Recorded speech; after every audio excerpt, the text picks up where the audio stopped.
Warna news Marathi, त्यास विश्वासार्ह बातमीचा. पुण्यामध्ये महाविद्यालयीन कॅम्पसमध्ये एका अल्पवयीन मुलीवरती वेगवेगळ्या मुलांनी बलात्कार केल्याच्या घटना घडलेल्या आहेत. ही मुलगी अल्पवयीन असल्यामुळे त्याच्यामध्ये पॉक्सोचा गुन्हा दाखल झालेला आहे आणि त्यानिमित्ताने सुरक्षिततेचे प्रश्न बरेचसे तयार झालेले आहेत.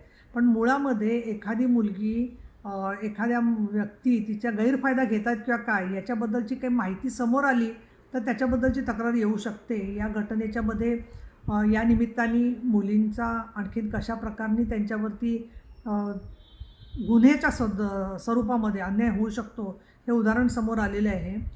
शासनाने या संदर्भामध्ये अगदी ज्याला आपण म्हणू काटेकोर आणि कठोर भूमिका घेतलेली आहे. इतकंच नव्हे तर ही केस पॉक्सोची असल्यामुळे ती मुलगी सुरुवातीला तक्रार देण्याच्या संदर्भामध्ये पुढे आली नव्हती, परंतु ही घटनेची माहिती झाल्यावर पोलिसांनी ती घटना नोंदवून घेऊन त्यामधल्या आरोपींना Subscribe now and press the bell icon. Never miss an update.